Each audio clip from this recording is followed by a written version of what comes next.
Babukeli lapho emakhaya uDlamini lo sempumalanga umthandazi. Ngiyakhuleka ngithandaza mbolo khona ekhaya ngilapha ngokwesintu. Ngiyakhonza futhi ezayona.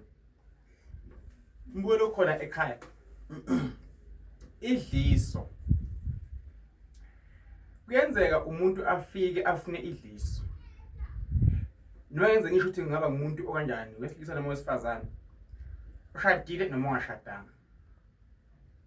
Mhlawumbe mawuhlola noma ngokwesimo sakho ubone ukuthi ayi ledliso leli alilungile kuba ngalinika lo muntu lo enze uyafuna ukwenza yena. Ngabe mhlawumbe mina ngigeze lo muntu lo abe clean athandwe ngiloya. Ngoba into efika ihluphe umuntu alifuna idliso makukuhle ulifuna masekubheda. Kodwa umuntu yodlisa umuntu ngokuthi baxabene afuna bazwana kakhulu.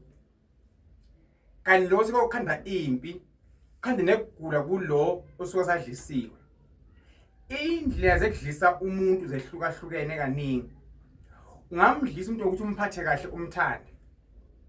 Ungamdlisa umuntu ngokuthi umgezise abe clean abe logazi. Lo muntu asuke athandana naye bakhumbulane kakhulu.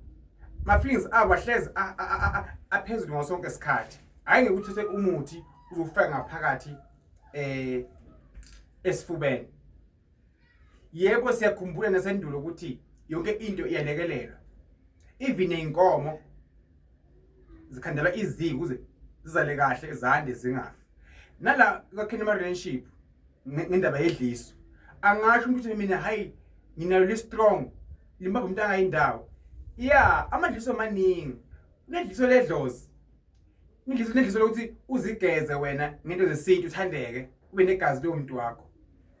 Kube khwanelele ukuthi uhleze umuntu oclean ngokwendalo nje. Umuntu wakho ukhumbulele ukuthi yakwazi uclean and unempatho. So ufuna ubheka amadliso ufuna ukwazenza kumuntu wakho ukuthi ngiliphi idliso elingangilungela mina la.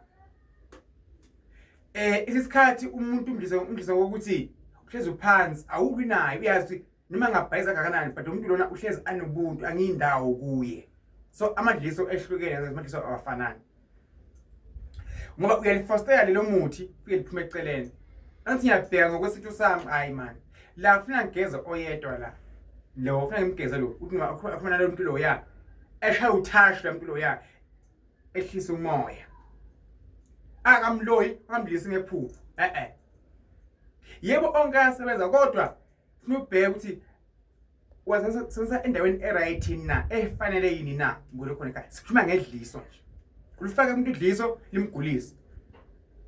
Limoshe into eningi. Ngoba inkene enkulu usungazi umuntu omdlisako uzomthanda forever yini na. So kufunde aware futhi nangalokho. Ngoba abayimdlisa abantu bese badlala ngabo emveni kwalokho.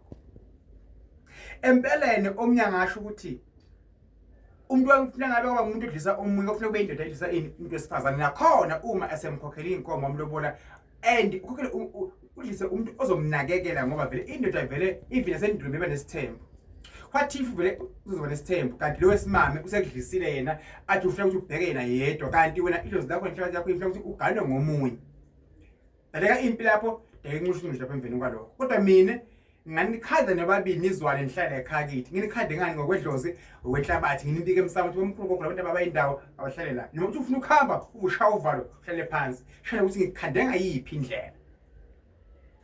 Ezinye izinto sisumana sekuthiwa thina sezonakele sezibhedile. For more information ngithinte subscribe ucommente YouTube yami bafethu ni follow kakhulu ni comment subscribe itshela abanye inkosi nibusise besiphunda bayani yedliso ukuthi idliso lihamba kanjani inkosi nibusise inkosi nikhanyisele doors are open Dlamini sempumalanga umthandazi okuningi siyakwenza uqhubeke ubukele lapha ekhaya uzobona selapha kwesintu washo siyahlola online ngevideo call charge imali noma ukude siyiposa iwasho ngiyakhoza ngemasonto ngithi nyango vuleka doors are open empilweni yakho mbulo khona ekhaya ngiyathokozana amen.